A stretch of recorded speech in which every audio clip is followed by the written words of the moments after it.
I have one thing I wanted to ask Dave about just general history. Oh, I want to keep him here forever. I just wanted to give him an out. Because he's before you say that, can I just give a warning to the audience that everything Corey has probably said about Aaron Burr to date is probably wrong. Now go ahead. You didn't have to limit it to Aaron Burr, and I think they've caught on by now. But thank you though. But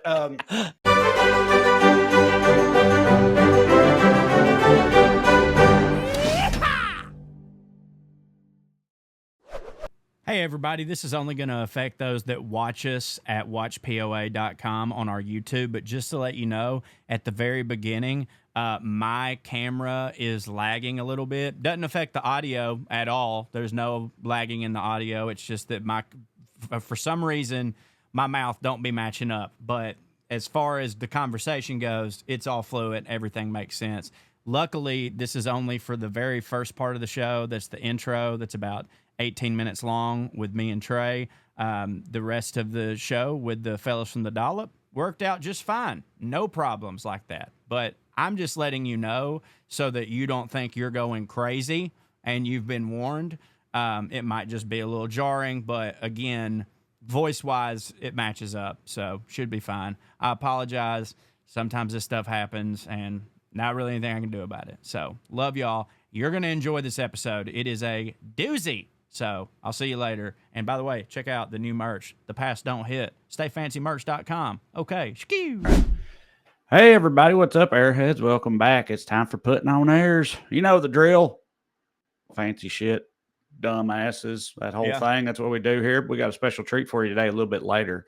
The boys from the Dollop will be returning to help Corey finally finish out his Aaron Burr saga. Actually, it just occurred to me because we just so y'all know, we've recorded that already, so I know what happens. Did you even get finished, Corey? Yeah, no, kind of. Oh, you did? Okay, all right. A little bit. I mean, I talked about the end of his life, and I mean, there was. Listen, don't get me wrong. There was some more stuff that could be covered, but we got to the good highlights. We got to the meat of it. And so I'm considering it wrapped. That's a wrap on Aaron Burr, everybody. Hell yeah. So anyway, what else we got going on? Well, there's a huge story right now, Trae. This might be the biggest This Week in Fancy ever. Not that this feller was fancy at all, but he was a limey bastard from over there. They are saying that Jack the Ripper's identity has finally been revealed after a DNA match. Which now a DNA match after a DNA match. So where'd they get this DNA from? That's an interesting question. So this is what they said. This is from the News Nation Now. I don't know how credible they are, but they're good as gold to me right now. So obviously everybody knows the Ripper was one of the most infamous killers of all time. He terrorized London women, mostly prostitutes. But historian Russell Edwards says that he has identified Jack the Ripper as Aaron Kosminski through a DNA match of a shawl that was found at the scene of one of his murders. Now, this Kosminski feller was a Polish immigrant who came to Whitechapel, England in 1881 with his family. He became a barber, and Edwards told the Today Show in Australia that he purchased that shawl in 2007 after it was purported to be at the scene of the murder of Catherine Eddowes. So this guy's just one of those dudes who's like, oh my God, that was there during a murder. I got to have it. And they say that Kosminski would have been age 23 at the time of the murders, and he had long been considered a suspect. He had schizophrenia. He was in and out of a mental asylum. He died in 1919. And thanks to Kosminski's oldest brother's great-great-great-granddaughter, they were able to match her DNA to his DNA. And so now they think they have finally figured out once and for all who Jack the Ripper is. Whether that matters, I don't know. It kind of don't hit. Yeah, well, also, it's funny. I bet there was a lot of people at the time talking about, England for the English and these damn dirty Polish immigrants and all these. Yeah, right. Yeah. It's like the more things change, but like there's probably people over there right now that's like, see, it's what we've been saying. We can't just let anybody into this country. They've been tearing us apart since day one. Of course. these immigrants. But I'm too DNA dumb to understand how you could. So they all these years later, there's still DNA on a shawl that was present, and then through 4 or 5 following generations, you can still pull enough of a DNA out of a great grand niece, and that shit's just wild to me. I didn't know. Like, is this like broadly accepted? You know what I mean? Like the whole murder community is like, this is a consensus. We agree. Consensus has been reached. This Jack the Ripper has been identified. Now, that part I don't know, as I did not read any further, but I'm with you in the sense of like, now I know that like, as soon as DNA research started becoming more of a thing, like we've obviously seen, what we've seen most of, especially in America, is the exoneration of a lot of, let's face it, black people who were wrongly accused of something. So like, I am aware that DNA can hang around for a while, but this is over 100 goddamn years. Like, that's crazy to me. Like, you really, to me, I mean, before I'd ever seen any of the shows about it hanging around for 10 years, I would have figured like, if I murdered somebody and wiped up all the blood and they didn't figure it out for 6 months, I'm probably fucking good. But like 100 years, like what even like spit? Did he come on the scarf? Like, because you think if you're murdering prostitutes, you're probably coming on scarves, But he didn't have nothing to worry about back then because there was they were just like at that Mulaney bit. Ugh, gross. Clean that up. Yeah. It's like, I hope the spirits that haunt this alleyway don't tell the cops. And other than that, you're good, or like, but yeah, it says, so yeah, like you mentioned, he had been a suspect the whole time, I guess. At the time of the murders, a suspect who was only listed as Kosminski. It's like they didn't let immigrants have first names back then or whatever. I don't know, but like they didn't even take. That's the other thing too. It's like they just wipe the blood up. Or, it's like, ew, gross, clean it up. But also, it's like we don't need his full name. There's no, I don't see any reason why we need to keep. We need his whole name. How many Kosminskis can there be in England? Right. But yeah, he was. And ended up in an insane asylum only 3 years later. So, but it says there was little evidence to connect him. Okay, almost a century after the final. This is from Wikipedia. Almost a century after the final murder, the suspect Kosminski was identified as Aaron Kosminski, but there was little evidence to connect him with the Kosminski who was suspected of the murders, and their dates of death are different. Possibly Kosminski was confused with another Polish Jew of the same age named Aaron or David Cohen, who was a violent patient at that asylum. So see, it's like, and it feels like all that right there could have been avoided if the cops had just wrote his first name down, or like, if Batman had have existed. Yeah, but I know the answer as it pertains to women, but with men, do you think you had to be more insane in the past to be put in a insane asylum, or less insane than you have to be today? Do you understand the question I'm asking? Yeah, like you said, with women, right? It was just like, she didn't make me eggs. She's crazy. Right. This lady who, gets beaten daily cries too much. Right. Like, she must be hysterical. But with men, that is a good question. Probably, I'd say not all men are created equal, obviously. I bet if you're like some kind of immigrant or something, you can just be a little shifty or steal too many loaves of bread or whatnot. And they probably just like hang you. I guess. Kill you. Yeah. So, yeah, there's really no reason for them. Because I say this because and we mentioned he gets brought up later in this episode, but like, I feel like to any reasonable person, they'd have been like, this Andrew Jackson guy seems like he needs to be put in a goddamn mental hospital. Like, he's a psychopath. Again, that was probably much like it is today. It's like, it's a cliche because it's true. It's like, if you're like rich enough, you're not crazy. You're eccentric. Right. And that's, I think maybe it's just always been like that. Like there's a lot of eccentric motherfuckers throughout history, and like the nobility and stuff who were just allowed to, collect tigers and fucking be wild, make hair shrines and shit like that and dance around in women's clothes and all kinds of wackiness. And not that there's anything wrong with that. I'm just saying back in that time. So this says on Kaminsky's Wikipedia page, it says that Russell Edwards guy you mentioned first claimed in 2014 to have proved his guilt because of the shawl, which you mentioned he bought in 2007. It says he gave it to a biochemist to test for DNA. A peer-reviewed article on the DNA analysis was published in the Journal of Forensic Sciences in 2019. Scientists from Innsbruck Medical University criticized this paper and its conclusions, substantiating that there were mistakes and misassumptions made by its authors, and the journal printed an expression of concern. So that's in 2019. So I wonder did he have it reran by somebody else, or they had a new thing done or something? Well, I'm gonna choose not to believe it because, like, in my heart, I need Jack the Ripper to be a super London-y English dude. That's who he is in my heart. You know what I mean? And this isn't me trying to be woke and be like, oh, it can't be an immigrant. That don't look good. Like, I don't give a shit about none of that. It's just that, like, in my head lore, he's fucking like, he looks like Severus Snape. You know what I mean? No, I agree with you completely. Yeah. He does not sound like this. Yes. No, that don't hit.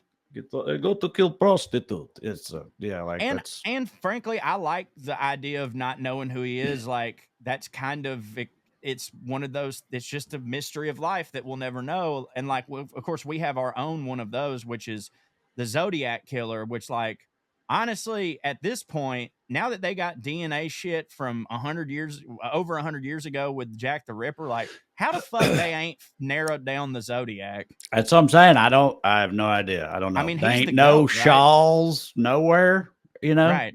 Like nothing equivalent to a shawl that they found or kept in a box somewhere from back when all that was happening. I don't know. I'm crime dumb. I'm crime dumb too, but do you think that, like, serial killers look to the Zodiac as like the Jordan of serial killing? Probably depends on how much they value numbers over getting away with it, because I feel like those would probably be the two main stat categories in the world of serial murdering. I would think, your the points you put on the board, and then also,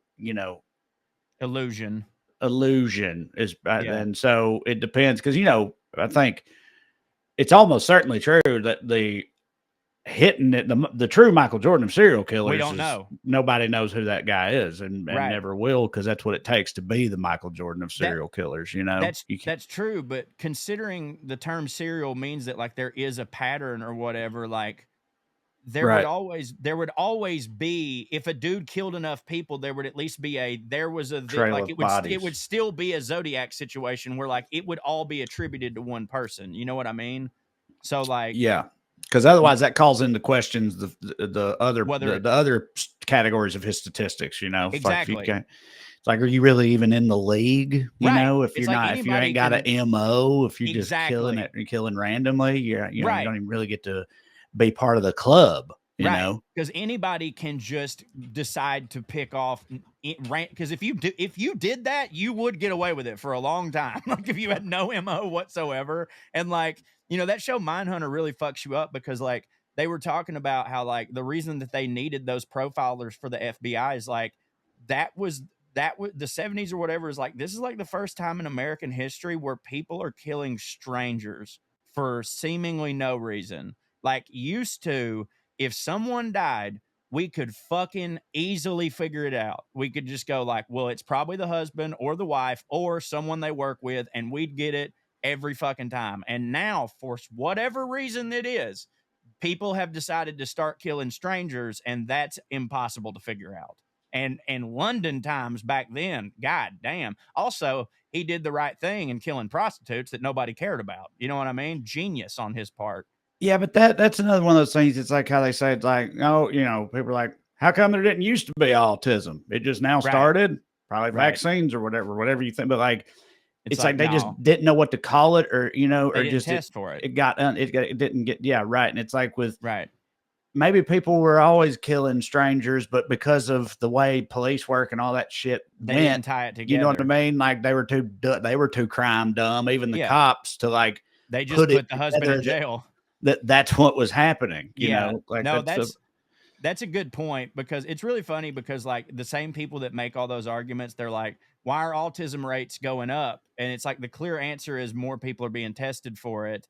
But like those same people were like, well, the only reason COVID seems to be spiking is more people are getting tested for it. And it's like, you're so close. You're so close. You know what I'm saying? Like, it's the same argument. You're so fucking close. So I just Googled, this is about to get dark. I mean, we're talking about serial murder here, but like I just Googled like most prolific killers, you know, known to history. Well, Genghis Khan. And serial killer specific. Right. Like this list very specifically does not include like Hitler, Genghis Khan, right? Chairman Although they Mao, both had patterns. Stalin, Pol Pot. Yeah, but it's like I do think it's fair to put those people in a different category, you know, than the ones who are just out here with knives doing it, you know, getting gritty with it for the love of the game too. But these two at the top really make me question, as strange as it may sound, the criminal justice systems of certain Central American countries, because these two first guys were both active in Colombia and Ecuador, and then the first guy was also in Venezuela, and the second guy was also in Peru, but they both shared Colombia and Ecuador, so there's some consistencies here. First guy's name was Luis Garavito, known as La Bestia, the Beast, which is a good name for him, because between October 1992 and April of 1999, he killed, he's confirmed to have killed 193. Wow. And suspected of killing over 300 street urchins, street children, you know, little soot-faced, you know, Dickensian, but human chimney sweeps. Yes, but whatever the Central American version of that is. Right. Anyway. What's his name? La Bestia? Yeah, the Beast. Luis Garavito. What a great name that would be for a middle linebacker. Yeah, he was caught in 99 and listen, this is the part I'm talking about. He was originally sentenced to 1,853 years, right? Tough but fair, I would argue, given the crime. But this was later reduced to 22 years after he led police to many of the bodies of his victims. Well, that was kind of him. Yeah, I could see how that's totally worth. Hey, what if I show you where I slaughtered him? Does that help? And they're like, yeah, all right, we'll let you out in thanks, man. Damn. 2018 then. This guy's all right. Yeah. Actually, it says he was scheduled to become eligible for parole in 2023, and he died on October 12th, 2023. So at least that happened. Now, of course, it doesn't say on here, but I was going to say they may have just known the whole time. They were like, we'll just kill him before he leaves. Because, dude, the thing, I don't know how it is like everywhere else, but like I know in America, it's like if you in jail for some kid shit, whether it be diddling or killing them, like you are treated differently than all the other murderers and stuff. So like it could have been like hey buddy, you know. So the second guy, Pedro Lopez, known as the Monster of the Andes, he did the same thing, suspected of over 300 murders, but the first guy did young boys. This guy did young girls. Worse. And he says, and this was further back, he was arrested in 1980, convicted in 1983, suspected of killing over 300 young girls.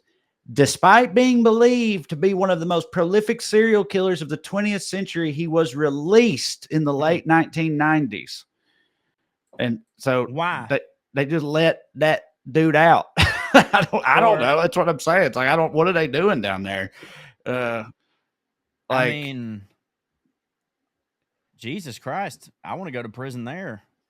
The last reported sighting of Lopez was in September 1999 when he visited the National Civil Registry to renew his citizenship card. In 2002, Colombian National Police and Interpol issued warrants for Lopez's arrest over a murder bearing some similarities to his MO. Imagine that. I can't believe it. The Interpol warrant was deactivated in 2005, but Lopez remains a fugitive. And he has been named as a possible suspect in a homicide committed in Colombia in 2012. So, like, no one knows where he is. No, he's not been confirmed to be dead. And every now and then a new murder happens. They're like, this seems like it might be that guy. Wow, that murderer that we let go is, and absconded to parts unknown. And it's funny to think about, which of course they would be, but it's funny to think about dudes like that who are like, oh shit, I got to go down there and reapply for my citizenship. You know what I mean? Right, yeah, like I gotta get down to the DMV, right? Like wrap this murder up. Like I know that so much of a part of a serial killer's life is blending into society, but it really is crazy to think. You just hear all these stories of these dudes, and thinking about Ted Bundy, looking at a thing of cereal and looking at the caloric count. I was gonna say squeezing mangoes and stuff, picking them up, putting them back down. It's crazy, but they did, it's insane to think about that. It's like when I was, this is way less, but these people aren't real in our brains. You know what I mean? Like when me and Drew were hanging out with Ric Flair at the bar, he may have murdered people. I don't fucking know, but not to my knowledge. We were hanging out with Ric Flair at the bar, and of course Rick was going to pay for all our drinks, and he pulled out just a debit card that had his legal name on it, and seeing that, as crazy as this might sound to some people, realizing, right, he don't just have gold bricks. You know what I mean? Right. He doesn't just hand his chain to the bartender and get the drinks. He has an account that he has to check, and he has balanced checkbooks before. Is wild, and that's just fucking Ric Flair. So it's wild to think of those things. It is, but let's go ahead and get into our fun time with the Dollop boys here. We give them a little intro. I mean, y'all know them. Y'all know who they are. Hell, half of you are listening to our show because of them. We've been called the Dollop, but worse. We've been called the Dollop, but Southern. We've been called the Dollop, but Southern and worse. The dumb Dollop, yes, I believe. The Wallop, I believe. But yeah, these guys are great. They're good friends of ours. And I mean, couldn't say any greater things about them. They're on tour right now. I'll have all those links and stuff in the description where you can go see them. And also, as always, go see Trae, TraeCrowder.com, and me, Corey, RyanForrester.com. But let's get into it. We are putting a bow on the saga of Aaron Burr with no one better, the fellas from the Dollop, Dave Anthony and Gareth Reynolds. You want me to do a little impression for you real quick? Here's me in January, okay? I'm going to eat more veggies and hike more. Now, here's me in February. I just want my asshole to stop burning when I go to the bathroom. Well, Tushy Bidet cleans up after all my bullshit. You think you have problems until you hear another dude fighting for his life in the toilet stall next to you. Guys, our bowels are a shit show, but your cleanup routine doesn't have to be. 88% of people have already shit the bed on their resolutions, but you can still get your ass right by washing with a Tushy Bidet.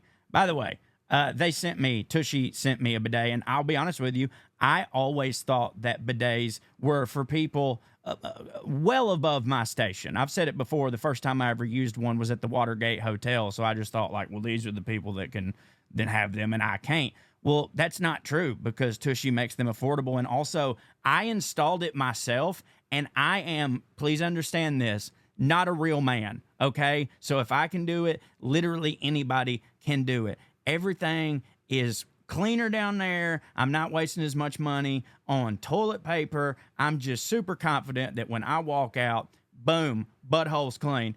Tushy is the modern bidet attachment that instantly transforms your bathroom habits and butt health for life. Instead of wiping yourself with raw toilet paper, which hurts, by the way, Tushy gently removes 99% of bacteria while protecting your natural skin barrier thanks to one natural ingredient. You want me to tell you what it is? Fresh water.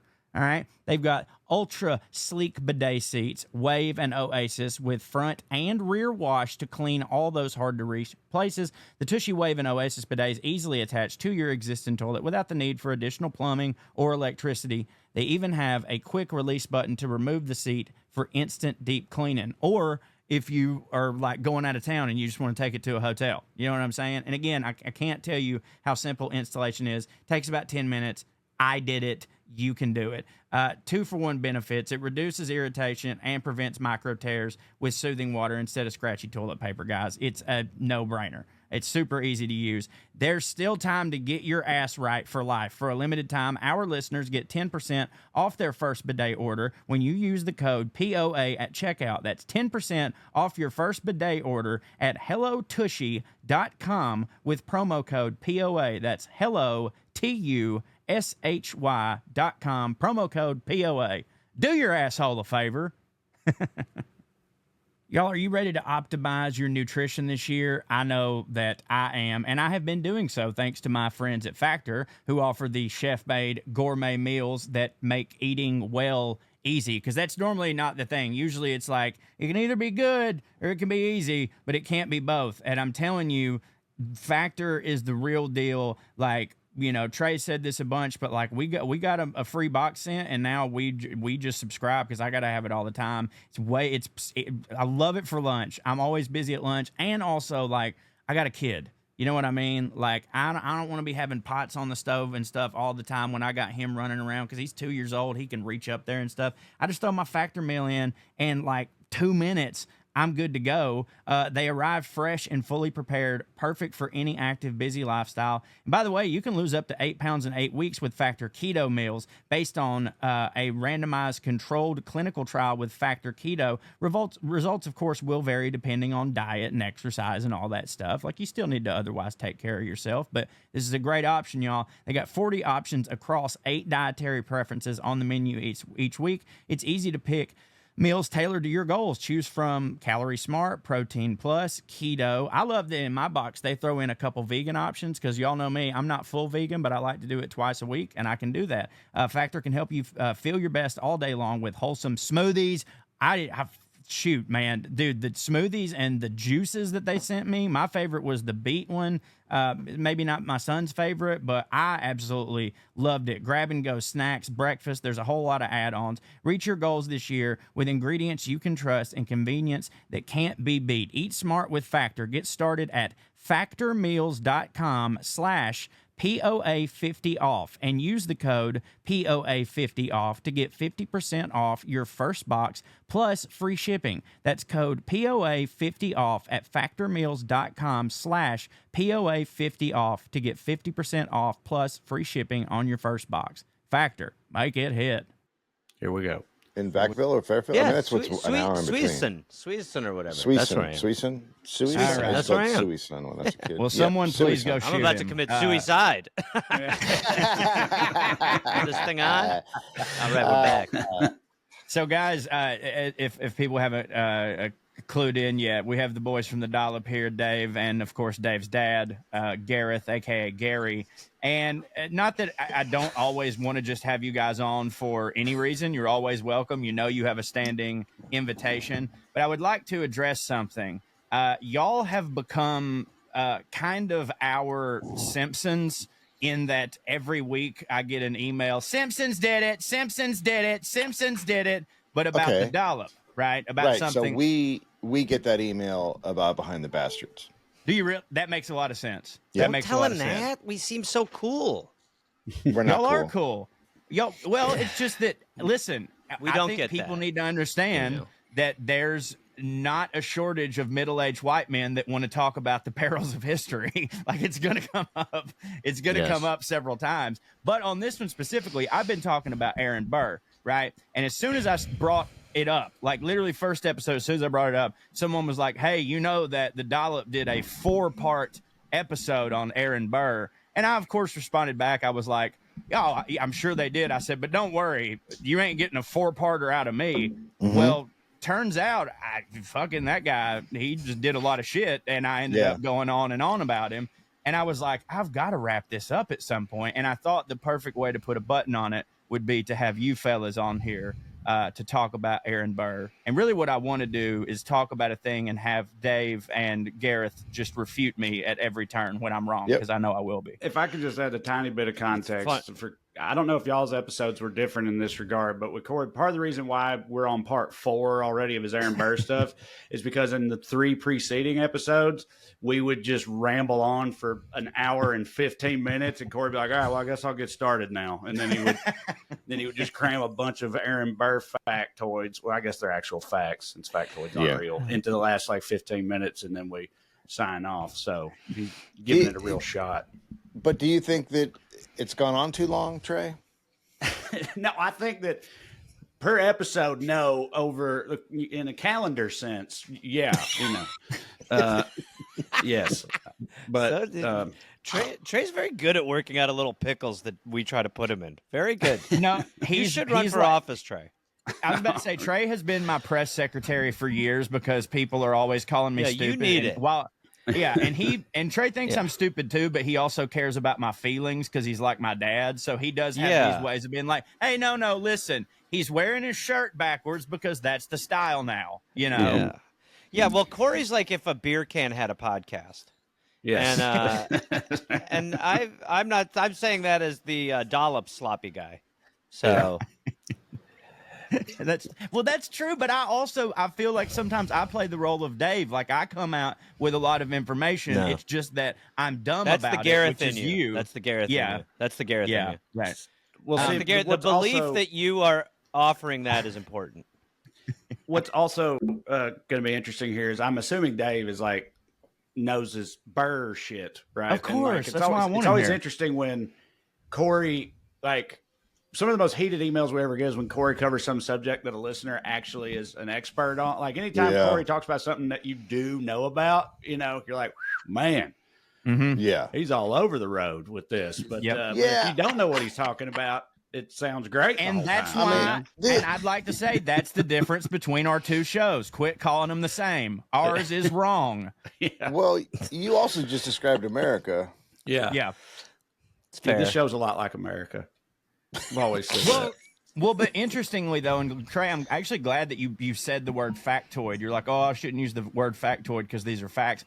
It's interesting because, like, I actually don't know because there's so many different things that I've read that are, sort of bucking up against each other, especially, like, turns out, I think, Lin-Manuel Miranda, how you say it, his name, a bit of a propagandist, a bit of a bullshit fountain. Go on, Dave, explain.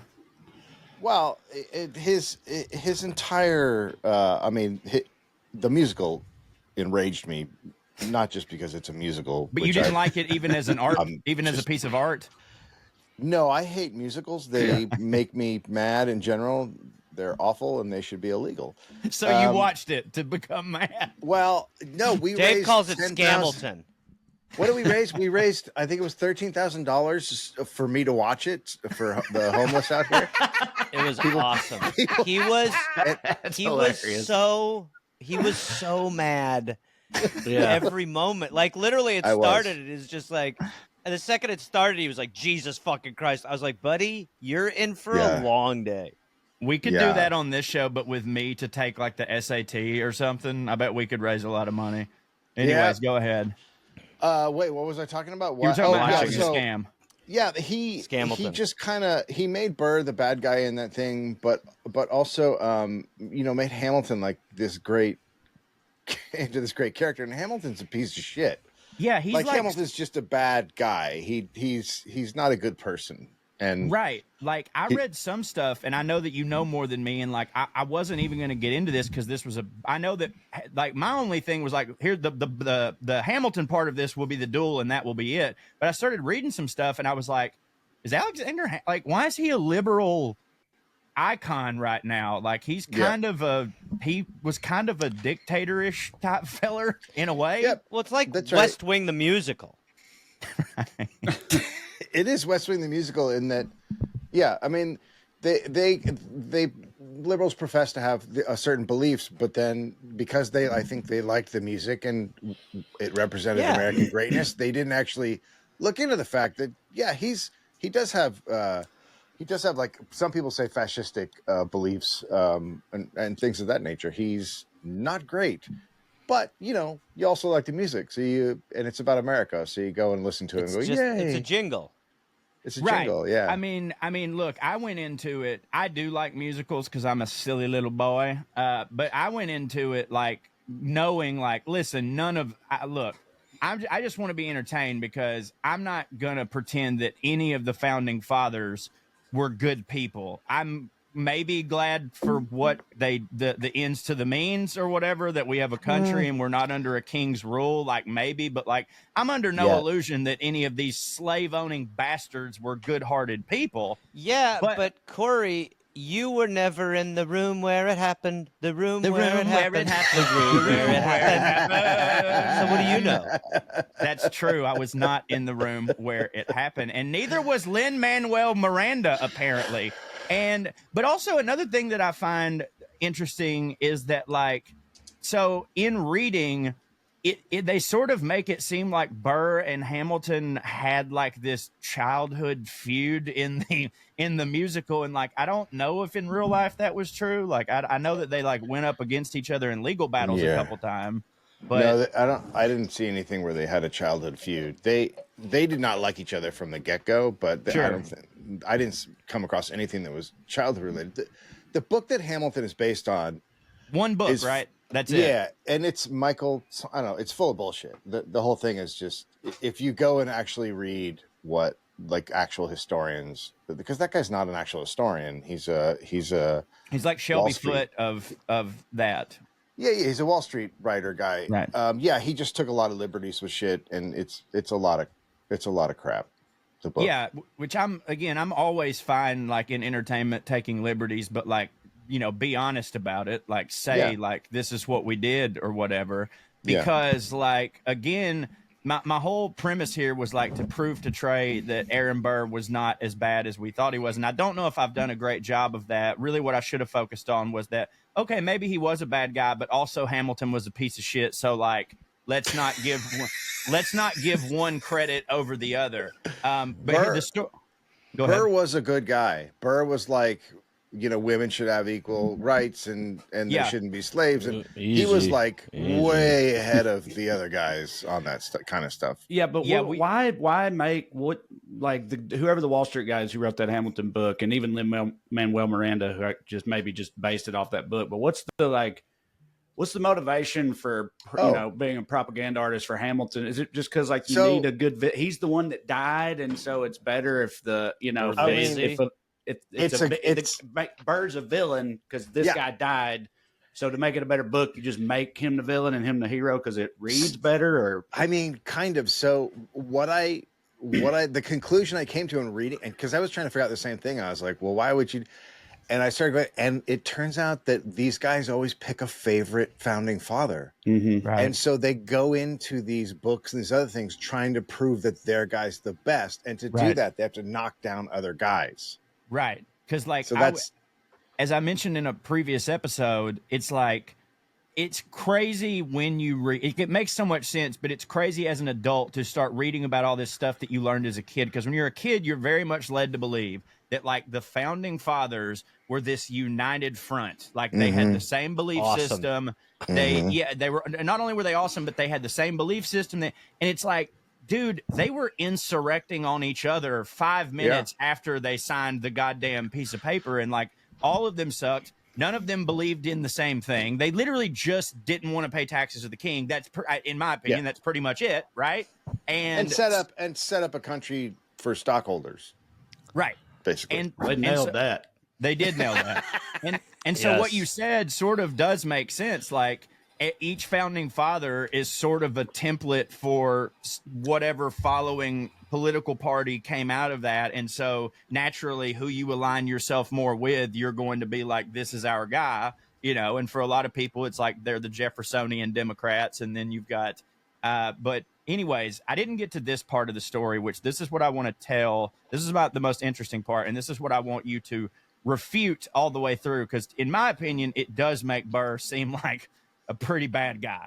And again, anytime I'm wrong, which will be often, please, by all means, Dave, let me know. I will. Here we go. I love to tell you you're wrong. That's like it's mostly your favorite what I thing. do on texts. Yeah. Sometimes Dave will just text me and be like, I don't know what you're thinking about right now, but it's bullshit. It's bullshit and wrong and stupid. That's right. I ran across this. So here's the deal. Apparently, Burr shoots Hamilton and he becomes sort of like, persona non grata. People don't care for that. And he's the sitting vice president, which is so goddamn funny. And it's like he didn't get fired, but it's awesome. I wish they'd do that right now. It's also very possible very possible we could be headed to some version of that. Yeah, for sure. Apparently, after this, he's like persona non grata, right? And after the whole murder thing, he then tried to go like full Napoleon and take over part of the country and become emperor. Was that in your findings, Dave? He absolutely did not do that. Good. Well, can I tell the story still? Yeah, you can tell the story. This is what I've read, okay? And again, this is where I was telling Trae, I was like, again, you read one thing and then you read another, and it's like, God, that's a whole lot to make up. Like, that's a crazy thing to invent the whole thing. So, like, here's what I've read. Like, it's 1804. Burr's the sitting vice president, and but thanks to some bad press, which in this case is murdering Hamilton. Nobody liked him. Jefferson doesn't like him. Jefferson didn't like Burr anyways, but they all start distancing themselves from him. And Burr realizes, like, man, after murdering that guy, I probably ain't going to have a future in American politics. So, like, I can either retire or I could start my own empire, right? Now, this was also at the time when the Louisiana Purchase had just happened. And so people were kind of confused about where everything was, correct? And, like, it's all open land. And Burr's thinking to himself, like, well, fuck, nobody's using it. I could just take some of it and declare myself Lord Emperor of Mississippi, and be good. Eat shit, France. What a absolutely great move that was.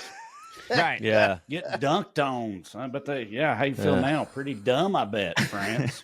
I don't know if I've told you guys this, but Tim Wilson, who was one of my favorite comedians, he used to have a joke. He was like, Louisiana Purchase. He goes, we bought Louisiana for 3 cents an acre, and I bet if we sold today, we could triple our money. You always loved. So Burr starts recruiting people for this plan, and one of his biggest backers is this dude who I'm sure Dave has heard of, General James Wilkinson, who is a super high-ranking general in the U.S. Army, also a paid secret agent for Spain, right? And Wilkinson is like, hey, man, I love where your head's at, Chief. Let's get some boats. Let's go down the Mississippi, scoop up New Orleans, and then just like start, conquering whatever. And Burr's like keeping it super loose. He's like, maybe we take, Spanish Texas, maybe Mexico, and then maybe we just make our own country, and I'll wear a crown. And most anybody would be like, this is like not even low key. This is high key treason, and maybe we ought not do this. But Burr is like, no, I'd prefer it, to do the treason. Now, treason was very hot at the time. It was so hot, and that's the thing. It's like, why wouldn't Burr think he could do a treason? He's like, I'd help y'all do a treason, right? You know what I mean? Like we did a treason part, the good kind of treason. But it all falls apart because Wilkinson is like, oh fuck. Jefferson might get wise to this plan. So Wilkinson flips, snitches to the government, writes Jefferson a letter like, Mr. President, you never gonna believe this, but old Aaron Burr is starting his own country. He got a coonskin cap on going down the Mississippi, and I tell you what, I ain't had a lick to do with it, even though I 100% did. P.S. Send vittles, or whatever. And Jefferson, like, pretty pissed off about all this. So he issues a presidential arrest, which is like, I guess, getting hit with a RICO charge or something back then. And Burr's on the run, tries to escape, but they catch him in Alabama. And I would like to point out, pretty smart of Burr, because I feel like if you have done treason, the best place to seek shelter is Alabama. Am I wrong? Yep. Hey everybody, here's a PSA for anyone who rents. If you haven't heard of Built, you're about to thank me. Earning points on rent is now a reality when you pay your rent through Built. You don't even have to check with your landlord to start earning points that you can use towards flights, hotel stays, fitness classes, and even your next rent payment. Let me break it down for you. If you're a renter, I'd start taking advantage of Built if I were you. Here's the thing. We earn points on grocery and travel and basically anything. You're always signing up for stuff at the store. but we should also be earning points on rent because it's one of our biggest monthly expenses. There's no, avoiding it. And Built changed the game by letting renters earn high value points on rent and around their neighborhood. With the seasons changing, your boy is already dreaming of a warm weather getaway, and I always love using points for travel. Been doing it ever since I've been a comedian, and I'm always looking for ways to earn more to, book my next flight. So here's a life hack for you. Built lets you earn points on rent payments. No one else does that. You can redeem them towards flights, hotels, a lot of stuff. It's absolutely tremendous. There is no cost to join Built, and as a member, you'll earn valuable points on rent and on your everyday spending. Built points can be transferred to your favorite hotels and airlines, and even the ones that you haven't even heard of. There's over 500 airlines and, get this blew my mind, 700,000 hotels and properties around the world you can redeem your Built points towards. Points can also be redeemed towards a future rent payment and unique experiences that only Built members can access. So if you're not earning points on rent, my question is, why not? Okay, start earning points on rent. You're already paying by going to joinbuilt.com/POA. That's joinbilt.com/POA. Make sure to use our URL so they know we sent you. Joinbuilt.com/POA to start earning points on your rent payments today. Skew! Y'all, it's been a long time for me since I've been on a first date, so I don't know what people are currently thinking about. I mean, regardless of the fact that I don't go on first dates anymore, I always want to, be my best for my wife. And so for me, and, I guess used to I would have got a haircut, but now the Lord took that away from me. But I'll tell you what's non-negotiable. That's deodorant, okay? And Mando is my absolute favorite deodorant because they've got all body deodorant, which is great because I be sweating a lot for various reasons, and it's wonderful. They've got the stick deodorant, they've got the cream deodorant. It's safe to use anywhere on your body, by the way. Pits, balls, thigh folds, belly buttons, butt cracks, and feet, and your boy uses it on all of them. It was created by a doctor who saw firsthand how normal BO was being misdiagnosed and mistreated. And as a wrestling fan and someone that goes to a lot of wrestling events, I can tell you that for sure. This stuff is clinically proven to block odor all day and control odor for up to 72 hours. Now, I would never test that personally, but I believe them. The options, like I said, your solid stick deodorant, that's your normal run-of-the-mill, everybody's used to that, formulated and powered by mandelic acid to stop odor before it starts. Some acids are good. They've also got the spray deodorant, and this is aluminum-free, which is very important. There's not a ton of aluminum-free stuff out there. This is, and I like that for when I'm going on a run. Spray it all down here and whatnot. It's great. They're baking soda free, paraben free. You got scents like bourbon leather, clover woods, Mount Fuji, which is my personal favorite, or Pro Sport, which I do like. It kind of reminds me of my old Blue Polo cologne. You know what I'm saying?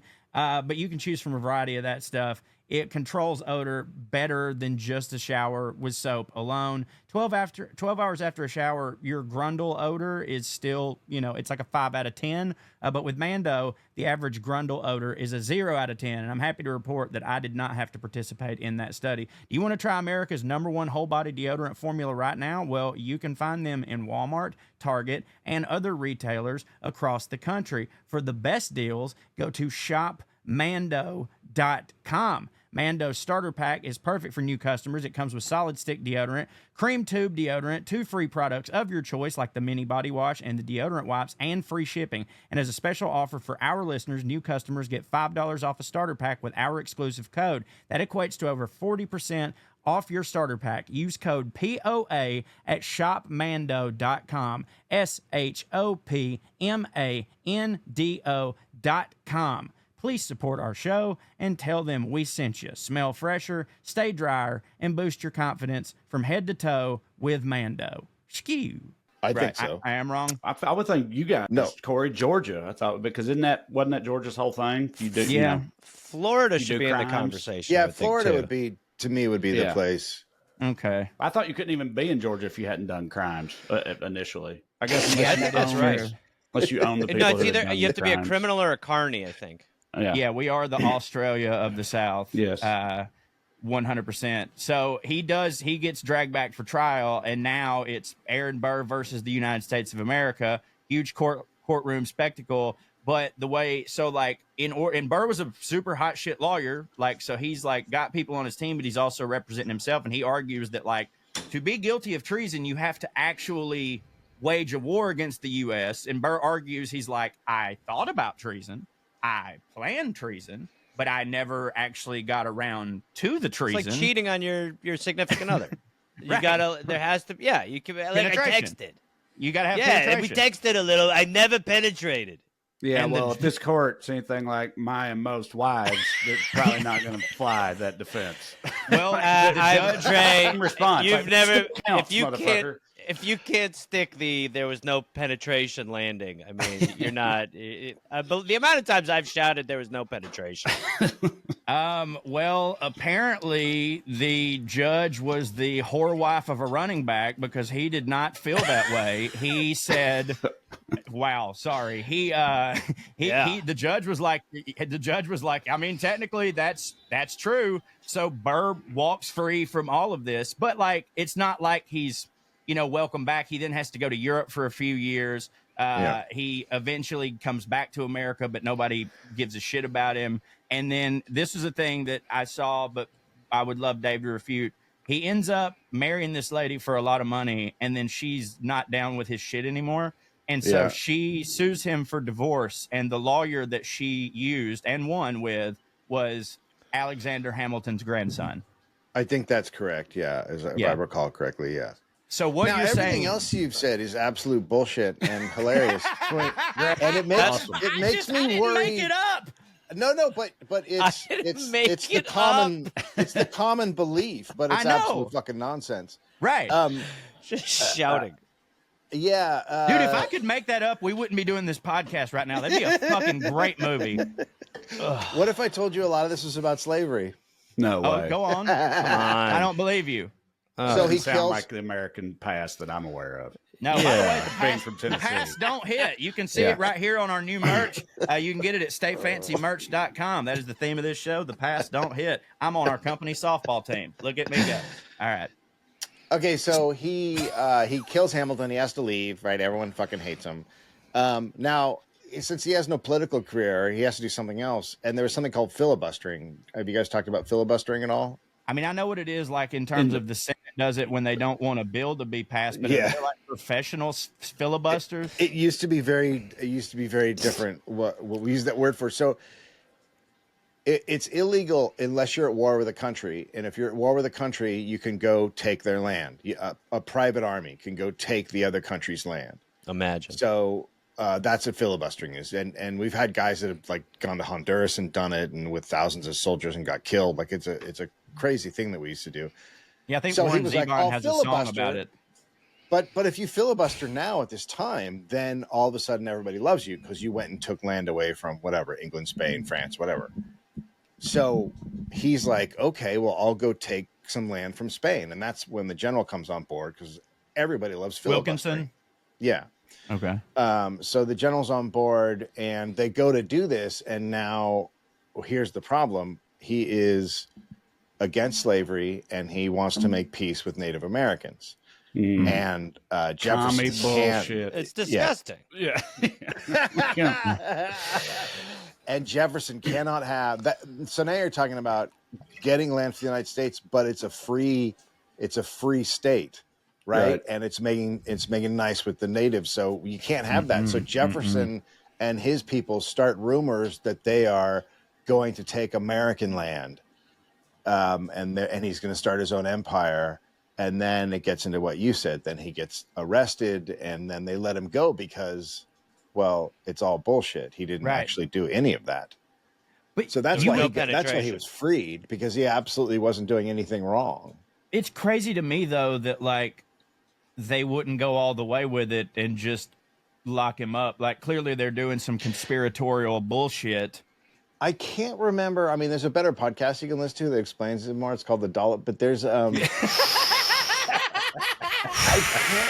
I can't remember, but there's a whole convoluted little thing with the trial and him being captured, and they wanted to execute him and do all that stuff. But something happened in there where he got really lucky with, the defense or someone helping him out. I can't remember exactly what it was, but yeah, they wanted to take him out. Like they wanted to execute him for treason. And then it's very much just a political persecution of an enemy. That's all it was. Like, and then, with misinformation, and it failed. And then history is written by the victors, and Thomas Jefferson wrote way more shit than Aaron Burr did, and Hamilton wrote his goddamn ass off. That son of a bitch, like in his short life. Yeah. I mean, he documented everything. All right, Dave. Well, I've been meaning to ask you this for a long time. Fuck, marry, kill Burr, Jefferson, Hamilton. Burr, Jefferson. Well, Burr. I'd marry Burr. I'd kill Hamilton. Right. I guess I'd fuck Jefferson. Well, you love to fuck, so I get the best. You're not his type, I don't think. Yeah, no, I'm not a black woman that he keeps in a 5x4 room closet. Yes. Yes. Who's also what's the something like his wasn't one of those Sally one of the Hemings? slaves he raped, wasn't it like Sally the Hemings? illegitimate child of his father-in-law or some crazy shit like that, Dave? Do you know what I'm talking God, about? you know what? I have never really gone into like we haven't done one on Jefferson. Yes. Doing it next week, baby. Suck a dick. Come at me, everybody. Well, it's going to be so wrong. Corey. So I'm forcing you to do a rebuttal. It's something like that. Like his wife's dad fathered a biracial slave that Jefferson then raped later, or some crazy. So shit it's like his, God. it's like his half sister kind of thing. Yeah. Well, in law, it's his wife's half sister. I think that's what it is. Is his? But his that was father-in-law. cool back then. Well, That it was all totally cool. back Well, then. it was a different time. What are you gonna do? Yeah, it was Not rape your Can't wait sister for- slaves. Yeah, Corey's Jefferson podcast where he doesn't have anyone to bounce it off of. it's gonna be epic. It would be weird to watch someone All 6 beat- months of it. It would be weird to watch someone beat someone half to death every day and then walk in on them having sex and go, "Whoa, mister!" We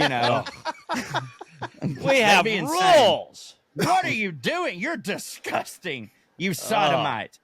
Well, It was very funny when they found the room that he kept like, because that was recent where they're like The room where it happened? The room where it No, happened? the room where Sally had like her own little tiny fucking closet yeah, Harry Potter. on the side of his bedroom, and they found it, and they're like, "Oh no!" Right. We can't tell anyone about this part.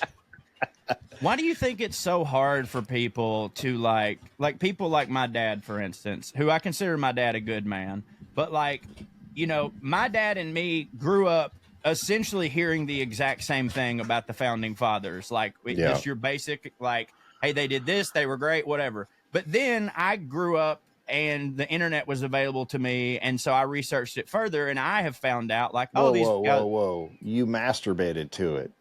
That's true. That's true. I have I've Common Sense by Thomas Paine when read aloud in a wispy voice. Oh, goddamn! Yeah. So gets me. Sally, Thomas Jefferson's the slave that we were talking about, his slave concubine, Sally. Dave said masturbate, and you went straight to Sally Hemings. I think no, we were we were just talking about that. Okay. That's what got to the masturbating part was that came first. Let and then, history figure out what just happened. Go ahead. Anyway, Sally was indeed Thomas Jefferson's wife's half sister. Wife's half sister. Yeah. God, that's weird. Yeah. Was his wife alive while he was? I mean, I think so. Again, she couldn't. They weren't even allowed to talk. Right? What was his wife going Right. about it? Yeah, true.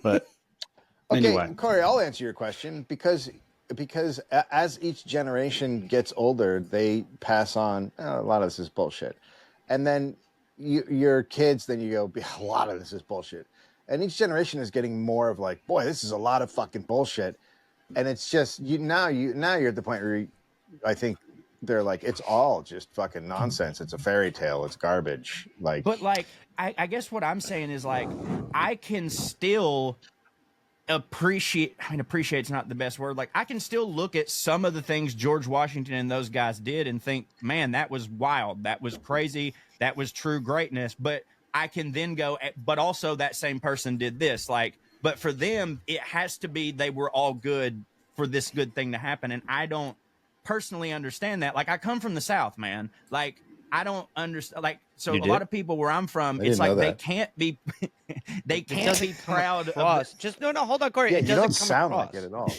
Really? You don't dress like it or sound like. Yeah, no, you've to What- me. I what about- thought you were in New York. What about the Are fact you that not my based- mouth is? What about the fact that my mouth has been open this whole time? Does that do anything for you? But like there's people down here that like they can't be proud of the South and acknowledge that it's bad stuff. Whereas like me and Trae can do both. Like I can be like, dude, the South's fucking awesome, but also we did this horrible shit. Like I just don't get why. Well, I talked to my wife about this because a lot of liberals are like this as well. Like they Obama especially. Yeah, but they do the same kind of thing because you essentially have to like it happened to me when I was like in my late teens. I read Howard Zinn's History of the United States, and then I was like, oh fuck. But a lot of people just can't. You just can't because it's sort of like it's like breaking up with someone, or it's like saying, "Oh God, my dad is actually really a bad person." Like it's earth shattering. Because you're essentially raised to believe this certain way. So it is literally turning your back on everything you believe. It's really hard to do.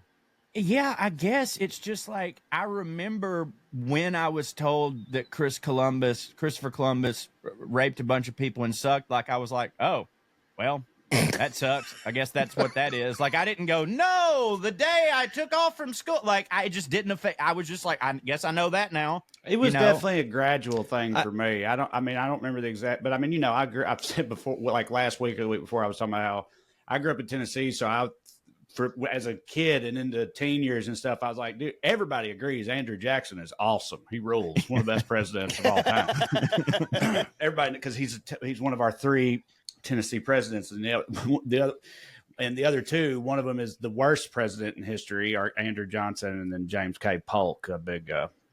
He's bad. Nothing. Yeah. You got hot takes on Andrew Johnson? Me? I mean, I don't know. No, Dave. Yeah, well, not really. I think everybody knows that he don't hit. But anyway, well, I don't know. But also everybody thought Aaron Burr didn't hit, and Dave proved otherwise. So I don't know. I was like, even the people who say that Alexander Hamilton hit will say that Andrew Johnson didn't hit. You know what I mean? Like no one thinks that he hit. But anyway, and and also a lot of like states' rights type stuff and everything. And I didn't like, there wasn't one thing that I learned that made me go like, oh, that was all bullshit. It's just like gradually over the years, it got eroded away. And by the time I was like, it's probably like college classes. The classes I took in college, even though they were at Tennessee Tech University, were still a lot more honest about that type of shit. And so that's what rednecks need is like a accurate history Nicorette patch.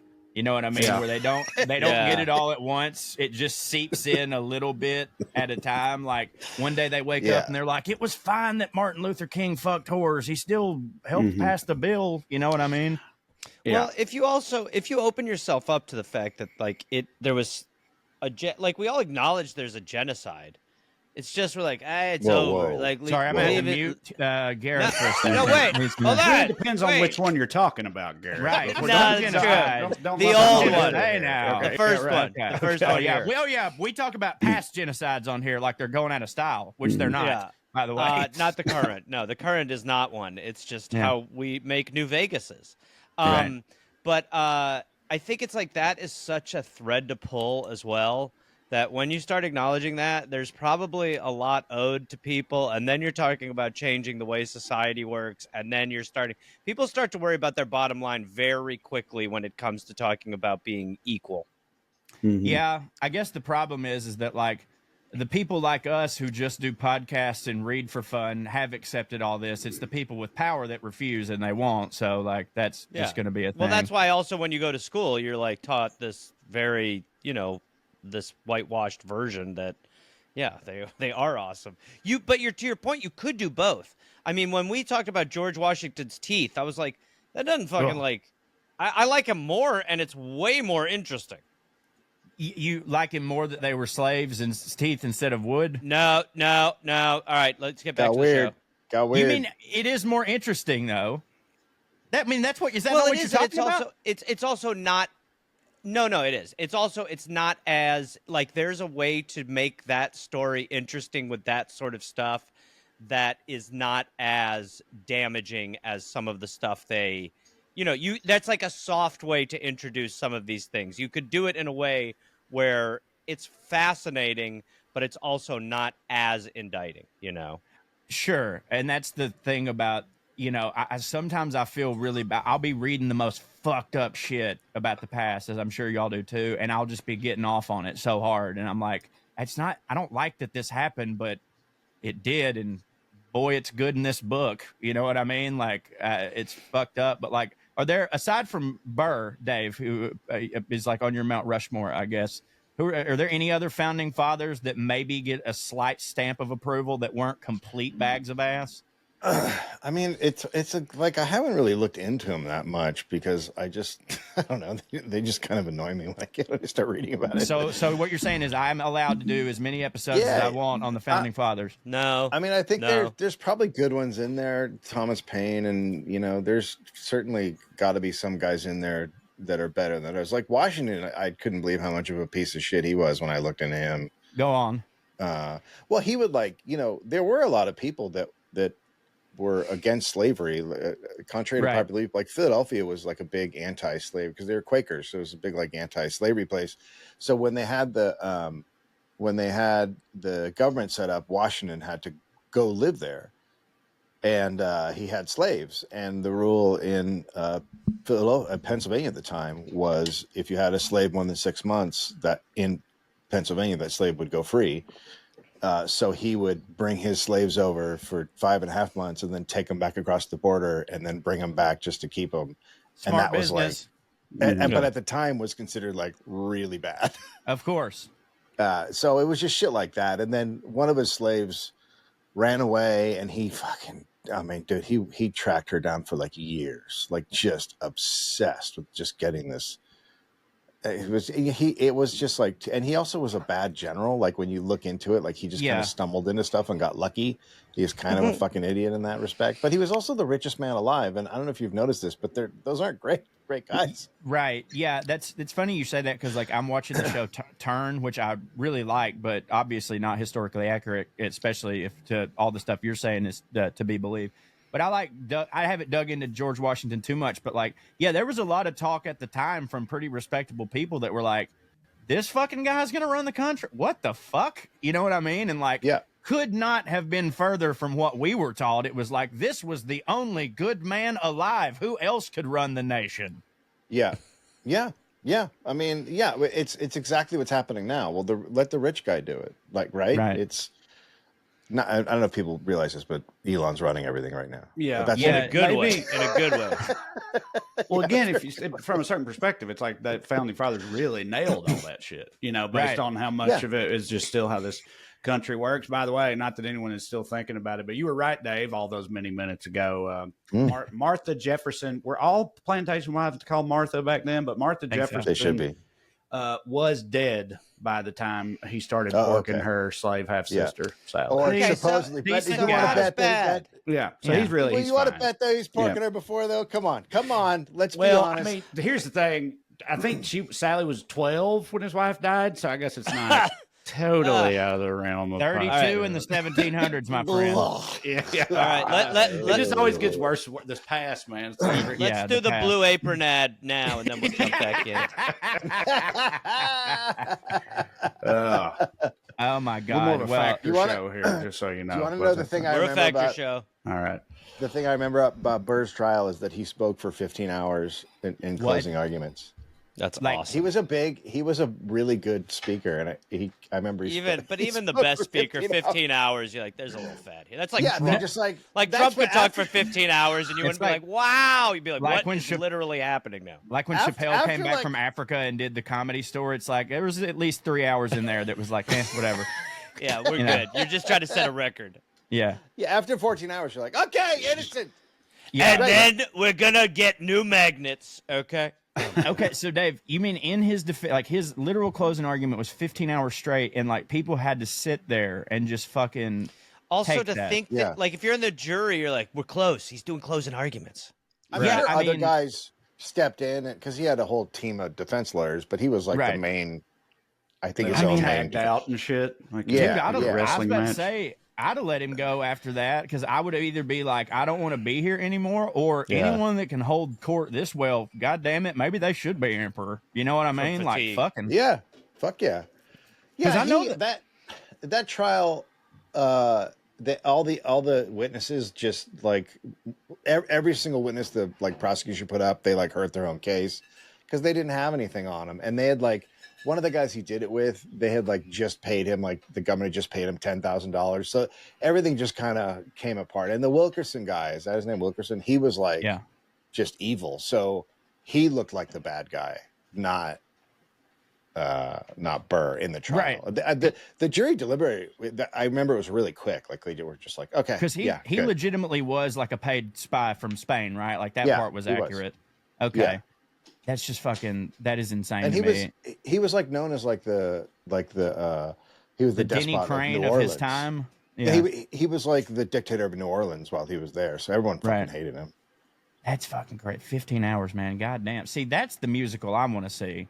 Is just 15 hours. Hamilton is 15 hours though. To be fair, it is.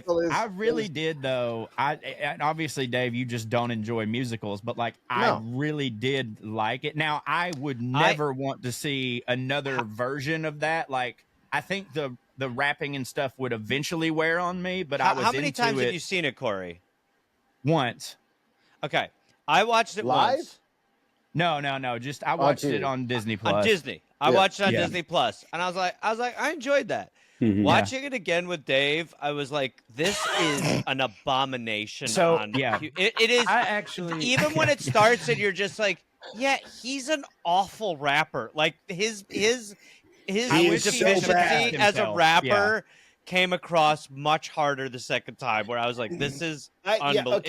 It's honestly embarrassing.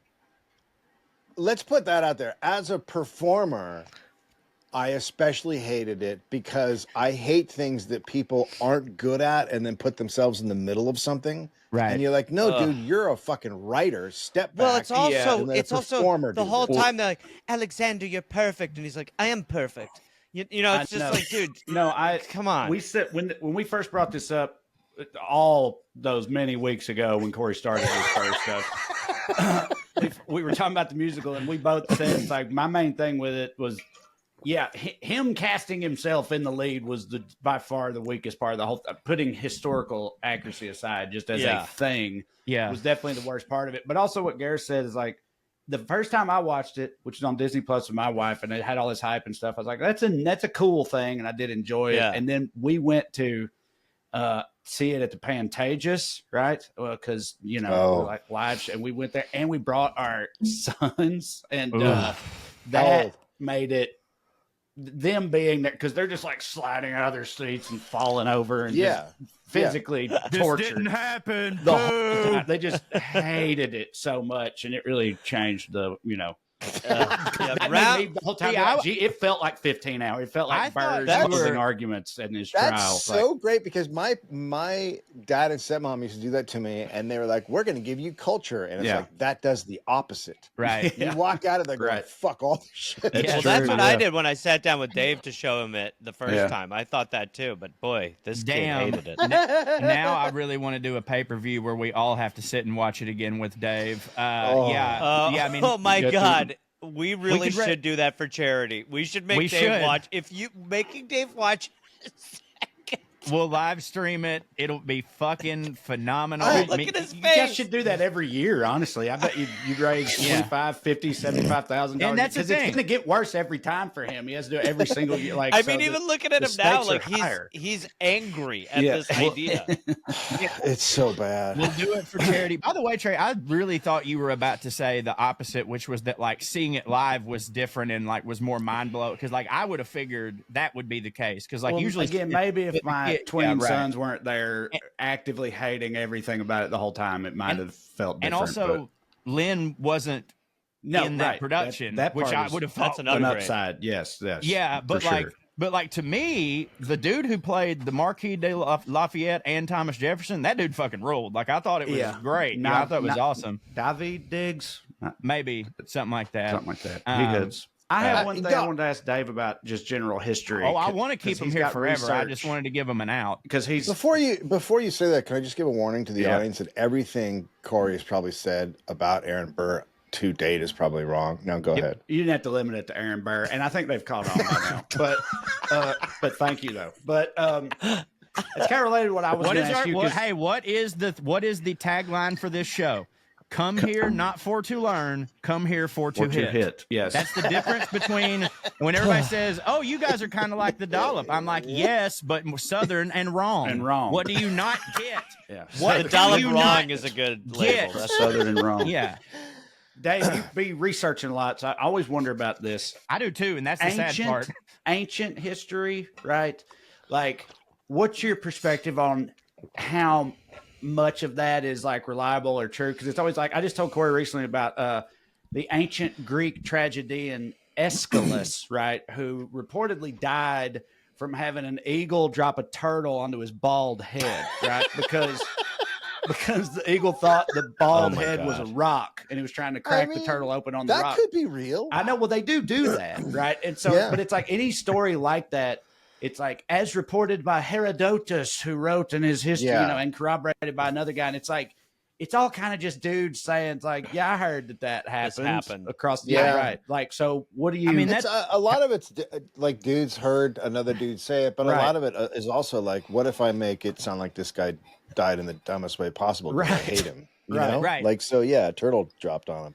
Yeah. I mean, I don't know. You just kind of got to take it with a grain of salt. I mean, some of it's true, but you also, like, everybody writing shit has an angle. Like everybody does. And that's what always have an angle. That's what because I've had people email me. They're like, you were right about this part. You were wrong about this part. You're right. And whatever. And I was like, bruh, take it up with the Encyclopedia Britannica. Cause that's where I fucking found it. You know what I mean? Like, I'm not making any of this shit up. I may have gone to a bad source. Sure. But like, at what point do you know, which one? You can really find out the truth by reading letters and court documents and stuff like that. That's why but what's the guy's name who wrote the Hamilton book? Michael. Yeah. That's all you got out earlier too. Michael. Yeah, whatever. Chickless. Yeah. It's Michael Chickless. I didn't realize that's awesome. Yeah. Also had a turtle stuck on his head one time. History. That's guy. right. Yeah. When I was reading him, that's when I really started looking into how people kind of gather history. And like, he didn't really do this as much because he would like use discredited sources and stuff. But like, I think those guys who really write a history book and sit down and go through stuff, they're looking at letters and they're looking at court cases and they're looking at actual documents as opposed to a guy's story. Right. Because we also do the pastimes, which you guys have been on. And that's, those stories, the shit in the newspapers is just unbelievable, often just absolute garbage. And so if you rely on like newspapers of the time, because they were always pushing something, like newspapers used to be so biased. I mean, if you can imagine a time when newspapers were biased and lamestream media, you mean? Yeah, that's right. Fake news. William Randolph Hearst, lamestream media. I love it when I hear an old person talk about how the media is so biased now. And I was like, you were at William Randolph Hearst's wedding. You like, what do you mean? They used to, like, a town would have like a Republican newspaper, a Democrat newspaper. Everyone have the their Atlanta Journal papers. Constitution literally is the combination of those two. The Journal the Atlanta Journal was the more Democratic one, and the Atlanta Constitution was the more Republican one. And eventually they couldn't, so they joined and formed the Atlanta Journal Constitution. Oh yeah, there you go. And so that was two really biased papers. Right. Agreeing. Yeah. Of course, it's the bleeding hearts that just were writing in their journal every week. Yeah. And of course, conservatives protecting the Constitution. All right. Well, and you also, by the way, I could have gotten those backwards. But one thing I do know is that it was 100% the Democratic paper that reached across the aisle and decided to join up with the other one, not the other way around. I can tell you that much. Well, because that paper publicly kept talking about how they have no power. They don't know what to do. They're just going to sit by idly. Yeah. Do you know who I believe he created the first fake newspaper? Benjamin Franklin. I was going to say.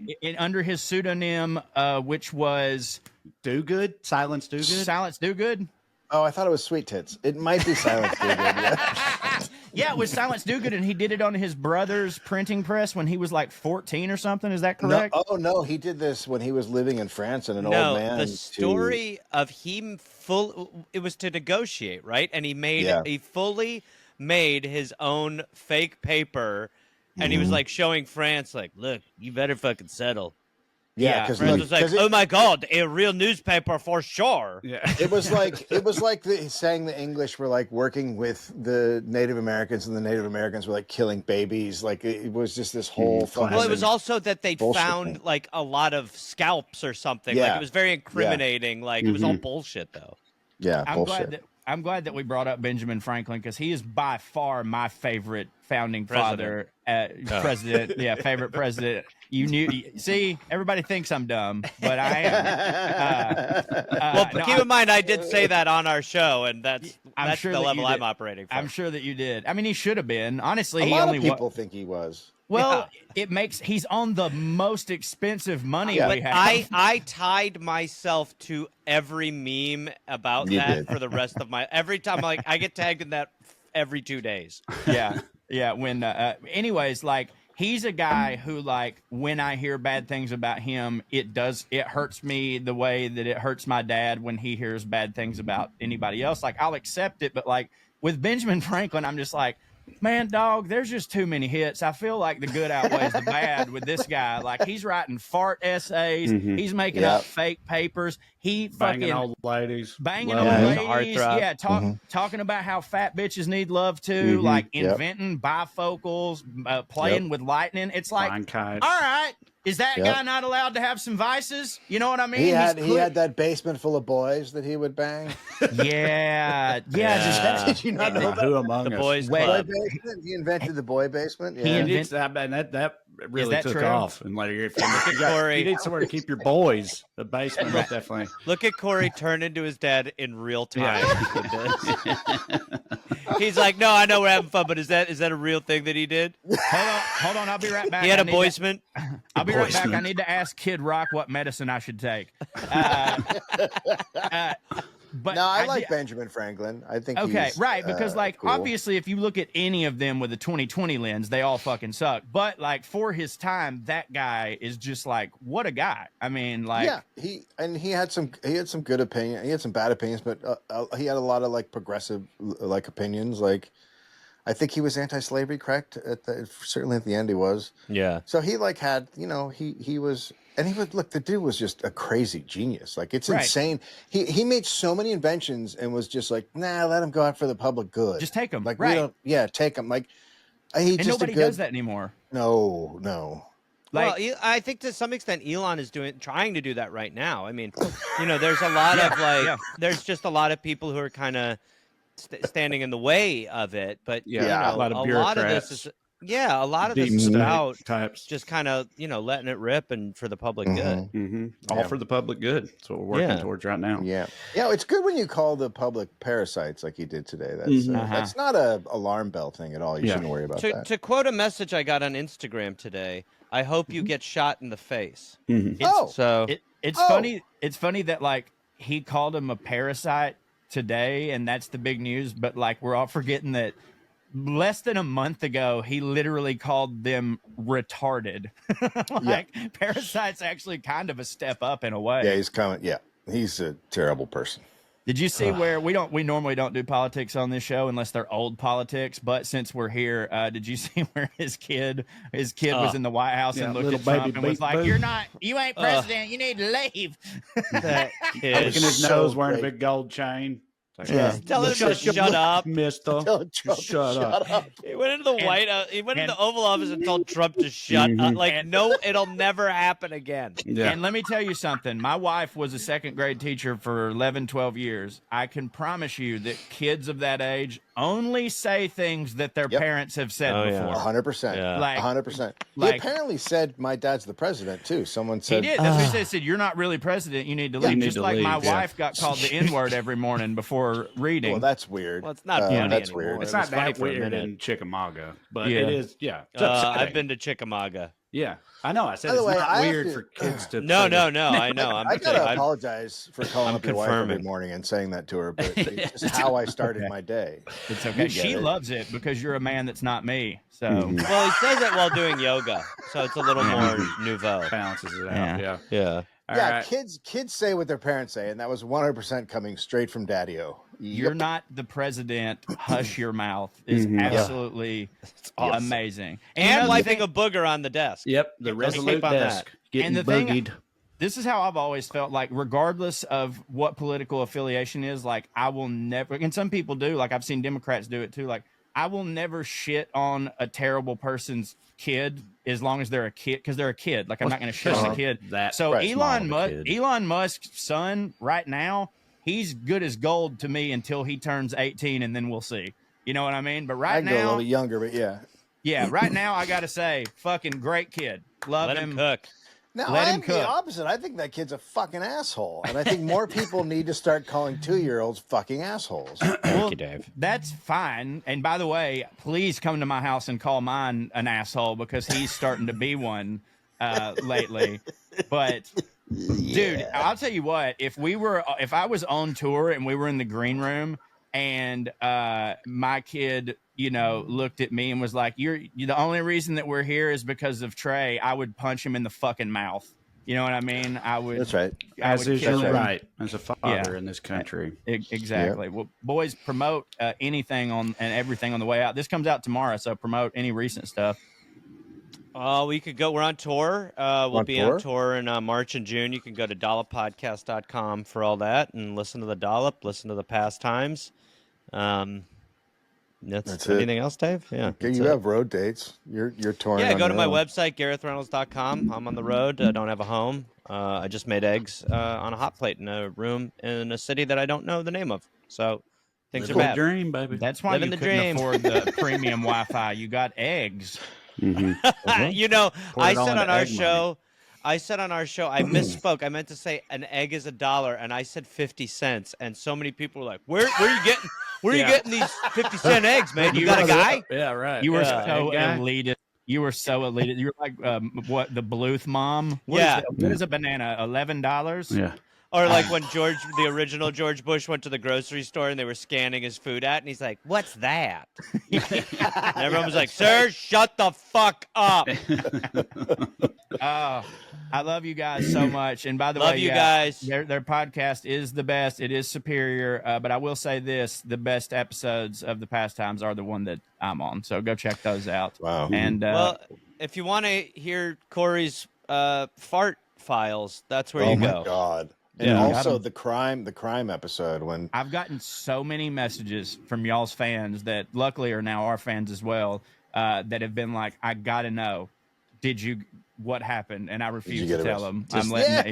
I refuse to tell them. I'm like, that one's a choose your own adventure, So all right, love you fellas. Thanks, guys. All right. Well, that was fun. That hit for y'all, didn't it? I know it did. Certainly hit for us. It was a good time. Listen, I'm gonna. Are we doing? You got a couple. You got an airmail or two you want to do before we leave? I got a couple airmails if you want me to get into it. Let's pick. Won't you pick one of them? Sorry, y'all. I've got another thing that I have to go do. I've got a hard out we're working with. Okay, this is a good one. Subject line. I'm basing this on a subject line. Subject line: criminal tattoos in Japan. Hey, y'all, just heard the lovely conversation about tattoos and wanted to mention criminal tattoos from the old days of Japan. Back in the day, when they stopped chopping arms and heads off for crimes, you'd be tattooed based on the crime you committed, typically theft and such on the arm, and more serious crimes like murder on the forehead. Those getting a 3-strike system till the death penalty. Lots of businesses today refuse to serve or don't allow people with tattoos in because of its ties to criminality, especially since the Yakuza actively tattooed to prove their commitment to their new lives of crime. So that's a little scarlet lettery right there. We'll have to dig into that on another episode. But this was a fun one. I got told I was wrong a lot, as I knew I would.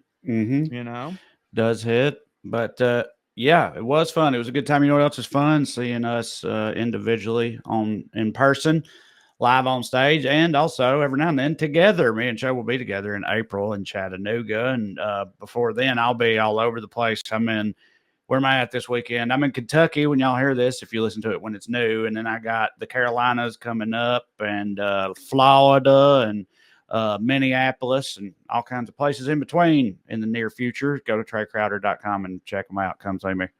CoreyRyanForster.com for my dates. I'm going to be in Atlanta soon, Charleston soon, and also in Chattanooga with Trae soon. This weekend, unfortunately, it's sold out, but I'll be doing a show with the Drive-By Truckers with our good buddy Drew Morgan. Go to Stay Fancy Merch to get some sweet merch. This is our best seller right here. The Past Don't Hit. You know why? Because it don't. It don't hit. Also, go to WeLoveCorey.com. I wrote like 2 or 3 new essays this week, did the audio. It's a lot of fun. It's a great way to support me.